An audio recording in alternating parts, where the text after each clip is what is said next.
Hello friends, welcome to the success Kendra. दोस्तों, इस video में हम लोग बिहार फॉरेस्ट गार्ड 2020 के लिए प्रैक्टिस सेट नंबर 13 को कवर करेंगे। दोस्तों, इससे पहले हम लोगों ने सेट नंबर 1 से लेकर के 12 तक को कवर कर लिया था। तो अगर आप लोगों ने नहीं देखा है तो देख लीजिएगा, सबका लिंक मैंने इस वीडियो के डिस्क्रिप्शन में दे दिया हूँ।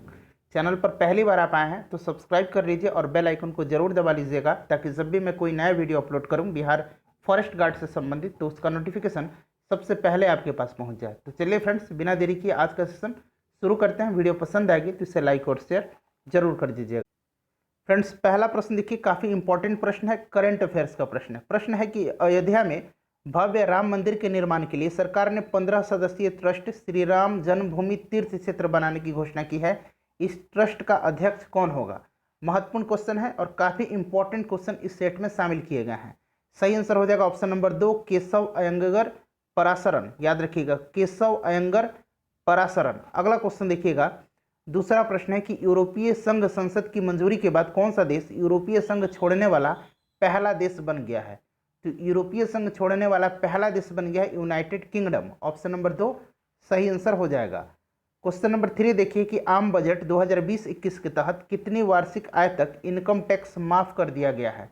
इंपॉर्टेंट क्वेश्चन है। तो देखिए, आम बजट 2020-21 किसने प्रस्तुत किया था? तो वित्त मंत्री निर्मला सीतारमन जी ने किया था, ध्यान रखिएगा। और 5 लाख रुपये, ध्यान रखिएगा, 5 लाख रुपये तक की वार्षिक आय पर आयकर छूट देने की घोषणा की गई है। चौथा प्रश्न है कि निम्न में से कौन सी खिलाड़ी प्रतिष्ठित world games athlete of the year 2019, most important question है, का पुरस्कार जीतने वाली विश्व की पहली महिला हॉकी खिलाड़ी बन गई हैं? तो देखिए, ये दुनिया की पहली महिला हॉकी खिलाड़ी बन गई हैं, इसलिए और भी इंपॉर्टेंट है, भारतीय हैं, रानी रामपाल। ऑप्शन नंबर 2 सही आंसर हो जाएगा। रानी रामपाल भारतीय महिला हॉकी टीम की कप्तान है, ध्यान रखिएगा। और इस वर्ष इन्हें राजीव गांधी खेल रत्न पुरस्कार भी प्रदान किया गया है। अगला क्वेश्चन देखिएगा, और फ्रेंड्स, इससे पहले हम लोगों ने सेट नंबर 1 से लेकर के 12 तक को कवर किया था और साथ ही साथ 2 प्रीवियस ईयर क्वेश्चन पेपर्स को भी हमने कवर किया था। तो अगर आप लोगों ने नहीं देखा है तो देख लीजिएगा, सबका लिंक मैंने डिस्क्रिप्शन में दिया हुआ है। प्रश्न है कि निम्न में से किस संस्थान ने स्पीच एम्फेड मनुष्यों में मस्तिष्क के संकेतों को सरल मानव भाषा अंग्रेजी में बदलने हेतु एक कृत्रिम बुद्धिमत्ता यानी कि आर्टिफिशियल इंटेलिजेंस तकनीक विकसित की है? तो इस प्रश्न का सही आंसर क्या हो जाएगा? ऑप्शन नंबर 1 हो जाएगा, IIT मद्रास। ध्यान रखिएगा। अगला क्वेश्चन देखिए, क्वेश्चन नंबर 6 कि गुवाहाटी में खेलो इंडिया यूथ गेम्स का तीसरा संस्करण का आयोजन हुआ था। ये इंपॉर्टेंट है, ध्यान रखिएगा, कहाँ हुआ था? गुवाहाटी में। निम्नलिखित में से कौन सा राज्य शीर्ष पर रहा है? तो फ्रेंड्स, इस पर शीर्ष पर रहा है महाराष्ट्र। ऑप्शन नंबर 1 जो होगा सही आंसर हो जाएगा। महाराष्ट्र पहले स्थान पर रहा है, दूसरे स्थान पर हरियाणा रहा है, ठीक है, तीसरा स्थान पर दिल्ली रहा है, ध्यान रखना है आपको। चलिए अगला क्वेश्चन देखिएगा, इतिहास का प्रश्न है। प्रश्न है कि गुप्त साम्राज्य की स्थापना किसने किया था? तो मैं कई बार आपको बता चुका हूं, गुप्त साम्राज्य की स्थापना श्रीगुप्त ने किया था। ऑप्शन नंबर 2 करेक्ट आंसर हो जाएगा, ध्यान रखिएगा, ठीक है फ्रेंड्स। चलिए, और वास्तविक संस्थापक अगर पूछे कि गुप्त वंश का वास्तविक संस्थापक कौन था, तो चंद्रगुप्त प्रथम था। इस तरह से भी आपको ध्यान रखना है। चलिए अगला क्वेश्चन है कि निम्नलिखित में से कौन से हड़प्पन स्थल भारत में नहीं है? तो भारत में इसमें से कौन सा नहीं है? भारत में मोहनजोदड़ो नहीं है और हड़प्पा नहीं है। मोहनजोदड़ो, कल मैंने प्रश्न पूछा था कि किस नदी के तट पर स्थित है, तो मोहनजोदड़ो जो है सिंधु नदी के तट पर है, और रावी जो है यह हड़प्पा जो है ये रावी नदी के तट पर है, ठीक है, दोनों को ध्यान रखिएगा। अगला क्वेश्चन है कि निम्नलिखित में से कौन सा जोड़ा सही नहीं है? इसमें से पूछा जा रहा है कि कौन सा जोड़ा जो है ये सही नहीं है। तो देखिए, बैरम खान जो था, बैरम खां के जो है इसी के अंतर्गत अकबर ने है बड़ा हुआ, और ये करीब करीब 5 साल तक अकबर के ये संरक्षक रहे थे, ठीक है। उसके बाद जसवंत सिंह औरंगजेब, अमीर खुसरो जहांगीर और अंबर मलिक हुमायूं। तो सही आंसर इसका ऑप्शन नंबर 3 हो जाएगा, अमीर खुसरो। ये जहांगीर से संबंधित नहीं थे, ध्यान रखिएगा, ठीक है, ये दिल्ली सल्तनत से संबंधित थे, अमीर खुसरो। इंपॉर्टेंट है, ध्यान रखिएगा। और इनके द्वारा लिखी गई पुस्तक कौन सी है? खजान उल फुतूह, याद रखिएगा, इंपॉर्टेंट है। चलिए अगला क्वेश्चन देखिएगा कि केसरी नामक समाचार पत्र किसने आरंभ किया? केसरी नामक समाचार पत्र जो है इसको आरंभ किया था बाल गंगाधर तिलक ने। केसरी और मराठा, ये दोनों ध्यान रखिएगा, केसरी और मराठा ये दोनों किसने शुरू किया था? तो बाल गंगाधर तिलक ने। फ्रेंड्स वीडियो पसंद आ रही है तो प्लीज़ वीडियो को एक लाइक कर दीजिए और एक शेयर कर दीजिएगा। देखिए प्रश्न है कि असहयोग आंदोलन शुरू होने के समय भारत के वायसराय कौन थे। देखिए कितना इंपॉर्टेंट प्रश्न है। तो असहयोग आंदोलन जो है ये 1920 में शुरू हुआ था, 1920 में शुरू हुआ था, ध्यान रखिएगा, ठीक है फ्रेंड्स। और उस समय वायसराय कौन थे, तो उस समय थे लॉर्ड चैम्सफोर्ड, यानी कि ऑप्शन नंबर 2 जो होगा सही आंसर इसका हो जाएगा, ध्यान रखिएगा।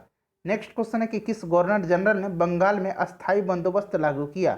तो अस्थायी बंदोबस्त किसने लागू किया था, लॉर्ड कॉर्नवालिस ने लागू किया था, आप सभी को पता होगा, ऑप्शन नंबर 2 सही आंसर हो जाएगा। कॉर्नवालिस को भारत में नागरिक सेवा का जनक भी माना जाता है, नागरिक सेवा का जनक लॉर्ड कॉर्नवालिस को माना जाता है। और फ्रेंड्स यहाँ से भूगोल का प्रश्न है। प्रश्न देखिए कि पृथ्वी के वायुमंडल में कौन सी परत रेडियो तरंगों को वापस पृथ्वी के पृष्ठ पर परावर्तित करती है।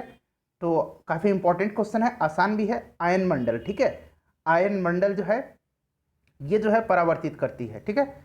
चलिए समताप मंडल जो होता है इसमें कोई भी वायुमंडलीय घटना नहीं होती है और यह वायुयान उड़ाने के लिए सबसे आदर्श मंडल माना जाता है। नेक्स्ट क्वेश्चन देखिएगा कि दो सागरों या महासागरों के मध्य भूमि की एक संकीर्ण स्थल पट्टी को क्या कहा जाता है। तो फ्रेंड्स इसको क्या कहा जाता है, इसको कहा जाता है जल डमरू मध्य, ऑप्शन नंबर 3 सही आंसर हो जाएगा, जल डमरू मध्य, याद आप रखिएगा, इंपॉर्टेंट है। अगला क्वेश्चन देखिए कि जोजिला दर्रा यानी कि जोजिला पास, अंग्रेजी में पास कहा जाता है और हिंदी में दर्रा कहा जाता है, ध्यान रखिएगा। जोजिला दर्रा किस राज्य में स्थित है। तो फ्रेंड्स जोजिला दर्रा जो है यह जम्मू कश्मीर के जास्कर श्रेणी में स्थित है, ऑप्शन नंबर 2 जो होगा इस प्रश्न का करेक्ट आंसर हो जाएगा। नाथुला दर्रा पूछा जाता है, नाथुला दर्रा, तो नाथुला दर्रा कहाँ है, सिक्किम में है। नेक्स्ट क्वेश्चन देखिएगा कि निम्नलिखित में से कौन सी नदी पूर्व से पश्चिम की ओर बहती है। तो इस तरह के प्रश्न बार बार पूछे जाते हैं। तो ये नदियाँ कौन कौन सी हैं, नर्मदा है, ताप्ती है और माही है। तो देखिए ऑप्शन में क्या है, ताप्ती नदी आपको दिख रहा है, नर्मदा, ताप्ती और माही, ये 3 नदियाँ हैं, ध्यान रखिएगा। अगला क्वेश्चन देखिएगा कि पटना अंतर्राष्ट्रीय हवाई अड्डा निम्नलिखित में से सीधे जुड़ा हुआ है। तो फ्रेंड्स ये सीधे किससे जुड़ा हुआ है, ये काठमांडू, नई दिल्ली, कोलकाता, मुंबई, लखनऊ, वाराणसी और रांची से जुड़ा हुआ है, ऑप्शन नंबर 1 सही आंसर इसका हो जाएगा। और आप लोग जरा कमेंट करके बताइए कि पटना अंतर्राष्ट्रीय हवाई अड्डा का नाम क्या है। नेक्स्ट क्वेश्चन देखिएगा कि बिहार राज्य विभाजन से पहले की बात कहा गया है कि कितने औद्योगिक क्षेत्र विकास प्राधिकरण थे। इंपॉर्टेंट क्वेश्चन है, तो इसका सही आंसर हो जाएगा ऑप्शन नंबर 1 हो जाएगा, 6 यथा आदित्यपुर, बोकारो, पटना, रांची, दरभंगा और मुजफ्फरपुर, ठीक है। चलिए अगला क्वेश्चन देखिए, नेक्स्ट क्वेश्चन है क्वेश्चन नंबर 19। क्वेश्चन नंबर 19 देखिएगा फ्रेंड्स, ये अब पॉलिटी का प्रश्न है। प्रश्न है कि हमारे संविधान में आर्थिक आयोजन शामिल है। तो आर्थिक आयोजन जो है यह समवर्ती सूची में शामिल है, ध्यान रखिएगा कहाँ है, समवर्ती सूची में शामिल है, ऑप्शन नंबर 3 सही आंसर हो जाएगा। समवर्ती सूची को कहाँ से लिया गया है, ऑस्ट्रेलिया के संविधान से लिया गया है, ठीक है, ये बात ध्यान रखिएगा। अगला क्वेश्चन है कि भारत की मुख्य भाषा को किस अनुसूची में शामिल किया गया है। तो भारत की जो भाषाएं हैं उनको 8वीं अनुसूची में रखा गया है, आप सभी को मैंने बार बार बताया है। और इसमें टोटल कितनी भाषाएं हैं, 22 भाषाएं हैं। नेक्स्ट है कि मौलिक कर्तव्यों की व्यवस्था की गई है, मौलिक कर्तव्यों की व्यवस्था की गई है। तो संविधान के 42वें संविधान संशोधन के द्वारा, जो कि 1976 में हुआ था, सरदार स्वर्ण सिंह समिति की अनुशंसा पर इसको संविधान के किस में रखा गया है, भाग 4 क में अनुच्छेद 51 क के अंदर इसको रखा गया है, ध्यान रखिएगा। इसे रूस के संविधान से लिया गया है। टोटल 11 मौलिक कर्तव्य हैं। अगला क्वेश्चन देखिएगा कि भारतीय संविधान में के किस अनुच्छेद के अनुसार उम्मीदवार की संपत्तियों और देयताओं के बारे में जानने का अधिकार नागरिक को है। तो इस प्रश्न का करेक्ट आंसर हो जाएगा ऑप्शन नंबर 22 का, देखिए ऑप्शन नंबर 3 हो जाएगा, अनुच्छेद 19A के तहत, ठीक है। 19A के अनुसार उम्मीदवार को संपत्तियों और देयताओं के बारे में जानने का अधिकार नागरिकों को दिया गया है। अगला क्वेश्चन है कि भारतीय भूमि पर निम्न में से कौन सा मौलिक अधिकार एक विदेशी को भी प्राप्त है। ये प्रश्न मैं बार बार बताता हूँ। तो देखिए इस प्रश्न का करेक्ट आंसर जो है क्या हो जाएगा, ऑप्शन नंबर 3 हो जाएगा, कानून की अधिकारिता के बिना किसी कार्यवाही के विरुद्ध जीवन तथा व्यक्तिगत स्वतंत्रता की रक्षा, ऑप्शन नंबर 3 सही आंसर इसका हो जाएगा। अगला क्वेश्चन देखिएगा, नेक्स्ट क्वेश्चन कह रहा है फ्रेंड्स, यहाँ देखिए कि भारतीय संविधान की संघ सूची में विषयों की संख्या कितनी है। तो भारतीय संविधान की संघ सूची में विषयों की संख्या जो है वो कितनी है, 97 है, ध्यान रखिएगा। अगला क्वेश्चन देखिएगा, अगला क्वेश्चन है कि आर्थिक और सामाजिक विकास, आर्थिक और सामाजिक विकास यानी कि इकोनॉमिक्स का प्रश्न है कि निम्नलिखित में से कौन सी वस्तु की मांग लगभग पूर्णतः बेलोचेदार होती है। तो इंपॉर्टेंट क्वेश्चन है। इस प्रश्न का सही आंसर हो जाएगा ऑप्शन नंबर 4, ठीक है, आधारभूत खाद्यान्न। अगला क्वेश्चन है कि कीमत निर्धारण के सामान्य सिद्धांत के प्रतिपादक कौन हैं। तो फ्रेंड्स इसके प्रतिपादक कौन है, इसके प्रतिपादक हैं मार्शल, ठीक है। ऑप्शन नंबर 1 सही आंसर हो जाएगा अल्फ्रेड मार्शल, याद रखिएगा अल्फ्रेड मार्शल। इंपॉर्टेंट क्वेश्चन है। अगला क्वेश्चन है कि निम्नलिखित में से किस योजना का उद्देश्य 11 से 18 वर्ष आयु वर्ग की किशोरियों यानी कि लड़कियों का सर्वांगीण विकास करना और उन्हें आत्मनिर्भर बनाना है। तो ये कौन सी योजना है फ्रेंड्स, ये है RGSEAG, ठीक है। ऑप्शन नंबर इसका 1 सही आंसर हो जाएगा। ध्यान रखिएगा इंपॉर्टेंट क्वेश्चन है। राजीव गांधी सबला योजना, राजीव गांधी सबला योजना। चलिए अगला क्वेश्चन देखिएगा। नेक्स्ट क्वेश्चन है कि चलैया समिति किस क्षेत्र के जांच हेतु गठित की गई थी। इंपॉर्टेंट क्वेश्चन है, बार बार पूछा जाता है कि चलैया समिति का संबंध किससे है।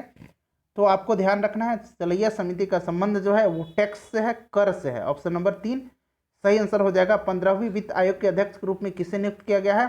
तो 15वें वित्त आयोग के अध्यक्ष के रूप में NK सिंह को नियुक्त किया गया है। इंपॉर्टेंट पॉइंट है, इसको आप लोग नोट कर लीजिएगा। इस क्वेश्चन को 100% ये क्वेश्चन आपके एग्जाम में पूछा जाएगा। नेक्स्ट क्वेश्चन है कि निम्नलिखित में से किस भारतीय पंचवर्षीय योजना ने सभी विकासात्मक प्रयासों के सार के रूप में मानव विकास को मान्यता दी। तो फ्रेंड्स ये कौन था ये था 8वीं पंचवर्षीय योजना। ध्यान रखिएगा इसका कार्यकाल कब से रहा था, तो 1992 से लेकर के 1997 तक। क्लियर है। चलिए 31 नंबर प्रश्न देखिएगा फ्रेंड्स, 31 से लेकर के 56 तक मैथ और रीजनिंग के प्रश्न है 55 तक। और मैं PDF आपको टेलीग्राम पर मैंने दे दिया है जितने भी सेट कराए हैं, साथ ही साथ सबका आंसर भी मैंने दिया हुआ है। तो इसका भी आंसर आपको टेलीग्राम पर मिल जाएगा, PDF भी इसका क्वेश्चन और आंसर दोनों का मिल जाएगा। तो वहाँ से आप लोग मैथ सॉल्व कर लीजिएगा। मैथ काफ़ी आसान प्रश्न पूछे जाते हैं मैथ के, और अगर हम इसको करें तो वीडियो लंबी हो जाएगी और वैसे आपको असुविधा होगी। आप लोग देखिए किस प्रकार के प्रश्न पूछे गए हैं। तो आइए अब हम लोग क्वेश्चन नंबर 56 पर आते हैं। साइंस का प्रश्न है 56। देखिए प्रश्न कह रहा है कि 56 में यहाँ से देखिएगा कि प्रकाश के विद्युत चुंबकीय स्वरूप की खोज किसने की थी। इंपॉर्टेंट क्वेश्चन है, प्रकाश के विद्युत चुंबकीय स्वरूप की खोज किसने की थी। तो फ्रेंड्स ये किसने किया था, मैक्सवेल ने किया था। ऑप्शन नंबर 3 सही आंसर हो जाएगा। जेम्स क्लार्क मैक्सवेल ने 1865 में, ठीक है, 1865 में विद्युत चुंबकीय सिद्धांत का प्रतिपादन किया था। अगला क्वेश्चन देखिए कि किसी पदार्थ का फोटोग्राफ लेने के लिए अपेक्षित उद्भासन काल किस पर निर्भर करता है। तो फ्रेंड्स ये निर्भर करता है पदार्थ की चमक पर। ऑप्शन नंबर 1 सही आंसर हो जाएगा। निम्नलिखित में से क्या न्यूटन के रंग चक्रिका परीक्षण की कार्यप्रणाली के लिए उत्तरदायी है। तो सही आंसर इसका क्या हो जाएगा, इस प्रश्न का सही आंसर ऑप्शन नंबर 3 हो जाएगा, दृष्टि के अस्थायित्व। ठीक है, जो न्यूटन डिस्क था आपने स्पेक्ट्रम देखा होगा, तो इसका सही आंसर है दृष्टि के अस्थायित्व। ठीक है, याद रखिएगा और ध्यान रखिएगा सबसे ज़्यादा तरंगदैर्घ्य किस रंग का होता है, तो लाल रंग का होता है। सबसे कम किसका होता है, बैंगनी रंग का होता है। ठीक है, सबसे ज़्यादा छितराव किस रंग में होता है, तो ये होता है बैंगनी रंग में। सबसे कम किस में होता है, लाल रंग में होता है। अगला क्वेश्चन है कि आकाश का रंग नीला किसके कारण से दिखाई देता है। तो आकाश का रंग नीला जो है यह दिखाई देता है किसके कारण से, इंपॉर्टेंट है। तो ये दिखाई देता है प्रकाश के प्रकीर्णन के कारण। ठीक है, लघुतर तरंग दैर्घ्य का प्रकीर्णन। तो प्रकीर्णन जहां भी लिखे प्रकाश का, आप इस पर सही आंसर लगा सकते हैं। क्वेश्चन नंबर 60 देखिएगा। 60 नंबर प्रश्न है कि फोटोन की मूलभूत यूनिट क्या है, इसकी मात्रा क्या है फोटोन की, ये आपसे पूछा गया है। इंपॉर्टेंट क्वेश्चन है। तो इस प्रश्न का सही आंसर क्या हो जाएगा, इस प्रश्न का सही आंसर हो जाएगा ऑप्शन 4 प्रकाश। ठीक है, भौतिकी में फोटोन प्रकाश और अन्य विद्युत चुंबकीय विकिरण के मूलभूत कणों को बोला जाता है। ठीक है, इंपॉर्टेंट है, ध्यान रखना आपको। अगला क्वेश्चन देखिए कि प्रकाश विखराव किसमें होता है। तो प्रकाश विखराव जो होता है ये कोलाइडी विलियन में होता है। ऑप्शन नंबर 1 सही इसका आंसर हो जाएगा। आसान प्रश्न है, ध्यान रखना आपको। एक्स किरणों के तरंग दैर्घ्य को मापने के लिए कौन से उपकरण का प्रयोग किया जाता है। तो इसका उपयोग किया जाता है ब्रैग स्पेक्ट्रम मापी का। ऑप्शन नंबर 2 जो होगा सही आंसर इसका हो जाएगा। ध्यान रखिएगा एक्सरे की खोज किसने किया था, तो रोंगजन ने किया था। किसने किया था फ्रेंड, रोंगजन ने किया था। ये ध्यान रखना आपको, इंपॉर्टेंट है, पूछा जाता है। कपड़ों पर जंग के दाग किसके द्वारा हटाए जाते हैं? तो यह किसके द्वारा हटाए जाते हैं? इंपॉर्टेंट क्वेश्चन है। ऑक्जेलिक एसिड के द्वारा ये हटाए जाते हैं। ऑप्शन नंबर 1 सही आंसर हो जाएगा, ऑक्जेलिक एसिड। डेटॉल में मौजूद प्रतिरोधी यौगिक कौन सा है? तो डेटॉल में कौन सा प्रतिरोधी यौगिक होता है? तो ये होता है, ये ऑप्शन नंबर 2 हो जाएगा, एनलोरॉक्सिलेनोन। ठीक है, याद रखिएगा। अगला क्वेश्चन है कि सामान्य मसल का वसा एक लिसलिसे पदार्थ के स्राव करता है जिसका हृदय प्रत्यारोपण में प्रयोग किया जाता है। इस पदार्थ में मौजूद यह विलक्षण रासायनिक यौगिक क्या है? तो आप सभी को पता होगा कि यह कौन सा है। तो सही आंसर इसका क्या हो जाएगा? 65 का सही आंसर ऑप्शन नंबर 4 हो जाएगा, डाई हाइड्रोक्सी फिनोल एलानिन। ठीक है, अगला क्वेश्चन देखिए, सिलिकॉन किसका पॉलीमर है? तो फ्रेंड्स सिलिकॉन जो है यह किसका पॉलीमर है? यह डाई एल्किल डाइक्लोरोसिलेन का पॉलीमर है। ऑप्शन नंबर 2 सही आंसर इसका हो जाएगा। ठीक है, ध्यान रखिएगा। नेक्स्ट क्वेश्चन है कि निम्न में से कौन विषम चक्रीय यौगिक का उदाहरण है? तो विषम चक्रीय यौगिक का उदाहरण इसमें से है option number 2 furan. Option number 2 furan correct answer हो जाएगा। 68 नंबर है कि निम्नलिखित में से कौन सी ग्रेफाइट की संरचना है? फ्रेंड्स थोड़ा सा इसमें साइंस का प्रश्न टफ है, तो अगर आप लोग इसको सॉल्व कर लेते हैं तो समझिए कि आपकी तैयारी अच्छी खासी है। बाकी इतना हाई लेवल मेरे ख्याल से नहीं पूछा जाएगा। ग्रेफाइट की संरचना आपसे पूछा जा रहा है। देखिए ग्रेफाइट जो है ये कार्बन का अपरूप है, आप सभी को पता होगा। ग्रेफाइट, हीरा और फुलेरिन 3 अपरूप है कार्बन के। ठीक है, फुलेरिन, ग्रेफाइट और हीरा, याद रखिएगा। और इसमें ग्रेफाइट की संरचना पूछी गई है, तो ग्रेफाइट की संरचना होती है षटकोणीय। नेक्स्ट क्वेश्चन है कि निम्नलिखित में से क्या रक्त के जमाव यानी कि थक्का बनाने के लिए आवश्यक है? तो रक्त बिंबाणु जिसको कि प्लेटलेट कहा जाता है, प्लेटलेट जो है यही जो है सहायक होता है, आवश्यक होता है। ऑप्शन नंबर 3 सही आंसर हो जाएगा। क्वेश्चन नंबर 70 देखिए, 70 है कि जब कोई वस्तु पृथ्वी से चंद्रमा पर स्थानांतरित किया जाता है तो इसका द्रव्यमान जो है अपरिवर्तित रहता है, द्रव्यमान कभी नहीं बदलता है। ठीक है, केवल और केवल भार बदलता है। क्यों बदलता है? तो जगह जगह जी का मान बदलते रहता है, इसी कारण से भार जो है चेंज होता है, अदरवाइज द्रव्यमान कभी नहीं बदलता है, ध्यान रखिएगा। जब एक गेंद को ऊपर की ओर फेंका जाता है तो किस स्थान पर उसकी स्थितिज ऊर्जा अधिकतम होगी? तो स्थितिज ऊर्जा सबसे ज़्यादा उसकी कहाँ होगी? तो सबसे ऊंची स्थान पर, पीक पॉइंट पर। ठीक है, ऑप्शन नंबर 4 सही आंसर इसका हो जाएगा। निम्नलिखित में से कौन सी स्थानिक जाति का है? तो स्थानिक जाति का इसमें से कौन सा है फ्रेंड्स? ऑप्शन नंबर 1 जो है सही आंसर हो जाएगा। ये हॉर्नबिल जो है यह स्थानिक जाति का है, दक्षिण भारत के पश्चिमी घाट और संबद्ध पहाड़ियों की स्थानिक जाति है यह, ध्यान रखिएगा। नेक्स्ट क्वेश्चन है कि वन्य जीव संरक्षण अधिनियम 1972 के अधीन किस जीव का संरक्षण किया गया? मोस्ट इंपॉर्टेंट क्वेश्चन है, इसको ध्यान रखिएगा। सही आंसर इसका हो जाएगा ऑप्शन नंबर 1 शाही का। किसका? शाही का। वर्गीकरण विकास किससे संबंधित है? तो ये किससे संबंधित है फ्रेंड्स? ये संबंधित है वर्गीकरण से। ऑप्शन नंबर 3 सही आंसर हो जाएगा, वर्गीकरण से। ठीक है, अंग्रेजी में टैक्सोनोमी कहा जाता है, ये भी आप ध्यान रखिएगा। निम्नलिखित में से कौन सा पादप रंजक लाल और सुदूर लाल प्रकाश क्षेत्र में अवशोषित हो जाता है? तो यह है फाइटोक्रोम। फाइटोक्रोम जो है ये है ऑप्शन नंबर 3 इसका सही आंसर हो जाएगा। 76 नंबर देखिए, ये पर्यावरण एवं पारिस्थितिकी के 2-3 प्रश्न पूछे जाएंगे, बहुत ही आसान प्रश्न पूछे जाते हैं, इसलिए आपको घबराना नहीं है। वायु में निलंबित छोटे छोटे ठोस कण अथवा तरल की बूंदें क्या कहलाती हैं? तो फ्रेंड्स इसको कहा जाता है एरोसोल। क्या कहा जाता है? एरोसोल कहा जाता है, ये भी आप लोग ध्यान रखिएगा। अगला क्वेश्चन देखिए, नेक्स्ट क्वेश्चन हमारा क्वेश्चन नंबर 77 के निम्नलिखित में से कौन सा कथन सही नहीं है? फ्रेंड्स वीडियो को लाइक और शेयर जरूर कर दीजिएगा। तो एक एक करके आप लोग पढ़िए कथन को। सही आंसर मैं बता देता हूं कि वन में पादप तथा जंतु एक दूसरे पर निर्भर नहीं होते हैं, ये बिल्कुल गलत कथन है। देख रहे हैं कितना आसान प्रश्न है, एक दूसरे पर निर्भर रहते हैं। अगला क्वेश्चन देखिएगा, निम्नलिखित में से कौन से रोग जल प्रदूषण से होते हैं? तो जल प्रदूषण से कौन कौन सा रोग होता है ये आपसे पूछा जा रहा है। तो हैजा होता है, टाइफाइड होता है। ऑप्शन नंबर 3 हो जाएगा, हैजा और टाइफाइड दोनों होते हैं। निम्नलिखित में से कौन ताजमहल के पीले होने का कारण है?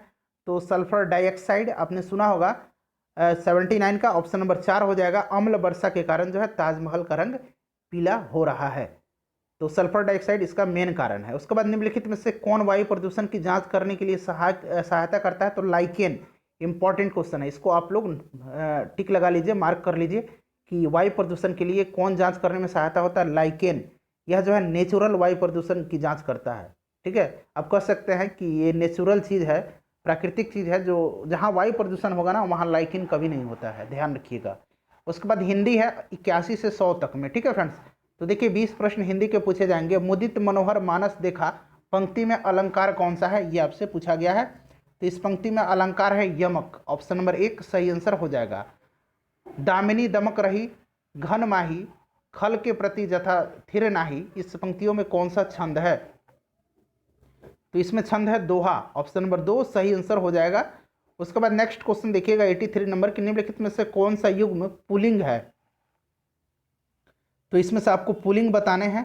तो देखिए इसमें से जो पुल्लिंग है वह वचन जो है पुल्लिंग शब्द है, ऑप्शन नंबर इसका 1 सही आंसर हो जाएगा। नेक्स्ट देखिए कि हरिमोहन अपनी बहन को पुस्तक देता है, वाक्य में जो रेखांकित यानी अंडरलाइन किया हुआ है कौन सा कारक है? कर्ता ने कर्म को, ठीक है, कर्ता ने कर्म को, देखिए को आ गया ना, तो सही आंसर इसका क्या हो जाएगा? ऑप्शन 1 हो जाएगा। निम्नलिखित में से तद्भव शब्द आपको बताना है कि इसमें से तद्भव कौन सा है। तो ध्यान रखिएगा तद्भव जो है ये कपूर है। सब कुछ जानने वाला वाक्यांश के लिए एक शब्द बताइए। जो सब कुछ जानता हो उसको क्या कहा जाता है? सर्वज्ञ कहा जाता है। क्या कहा जाता है फ्रेंड्स? सब कुछ जानने वाले को क्या कहा जाता है? सर्वज्ञ कहा जाता है। ऑप्शन नंबर 2 सही आंसर हो जाएगा, ठीक है, ध्यान रखिएगा। और बहुत जानने वाले को बहुज्ञ कहा जाता है और थोड़ा जानने वाले को अल्पज्ञ कहा जाता है, ठीक है, यहाँ मैं लिख देता हूँ अल्पज्ञ। थोड़ा जानता है जो उसको अल्पज्ञ कहा जाता है। चलिए अगला क्वेश्चन देखिए कि उत्थान शब्द का विलोम शब्द क्या होगा? तो उत्थान का विलोम शब्द होता है पतन, ऑप्शन नंबर 1 सही आंसर इसका हो जाएगा। सही अर्थ वाला शब्द युग्म नहीं है, तो इसमें से कौन सा सही अर्थ वाला युग्म नहीं है? तो देखिए अनिल अनल हवा आग, आग का अनिल अनल हवा आग ये दिया हुआ है, क्या सब कुछ सबका मतलब एक ही होता है क्या? इसमें बताना है। तो देखिए अगर हम बात करें 88 का, तो इसमें से करेक्ट आंसर जो है ऑप्शन नंबर 4 जो है ये हो जाएगा, जलज जलद कमल समुद्र, ठीक है। बाकी सभी जो है एक ही अर्थ वाले हैं, ध्यान रखिएगा। सदैव शब्द में संधि कौन सा है? तो सदा जोड़ एव, ऐसा होता है ना, सदा जोड़ एव होता है, आप सभी को पता भी होगा। सदा प्लस एव, यहाँ पर मैं लिख भी देता हूँ, सदा प्लस एव, ठीक है। इसमें कौन सा आपसे संधि पूछा जा रहा है? तो इसमें फ्रेंड्स संधि जो है वो है वृद्धि संधि, ऑप्शन नंबर 3 सही आंसर होगा। बहुत दिनों के बाद दिखना, इस मुहावरे का अर्थ आपको बताना है। तो बहुत दिनों के बाद देखना यानी कि ईद का चांद होना, दोनों एक ही बात है। मुहावरे का अर्थ है ईद का चांद होना, ठीक है। बहुत दिनों के बाद देखने का मुहावरा बताना है, ठीक है। ये मुहावरा है ईद का चांद होना, इसका मतलब होता है बहुत दिनों के बाद दिखाई देना। धोबी का कुत्ता न घर का न घाट का, इसमें लोकोक्ति का अर्थ बताइए। तो आसान है, आप लोग पढ़ के ही बता सकते हैं। तो सही हो जाएगा इसका ऑप्शन नंबर 4 हो जाएगा, कहीं ठौर ठिकाना ना होना। धोबी का कुत्ता नहीं बोलते हैं कि धोबी का कुत्ता वाला हालत हो गया है, ना घर का हूँ ना घाट का हूँ, नौकरी नहीं है। तो आप लोग इसको समझ सकते हैं पढ़ के भी। निम्नलिखित में से अशुद्ध वाक्य छांटिए। तो देखिए अशुद्ध वाक्य इसमें से है कृष्ण जी के अनेकों नाम हैं। ये मैं पहले भी शायद करा चुका हूँ इस तरह के प्रश्न।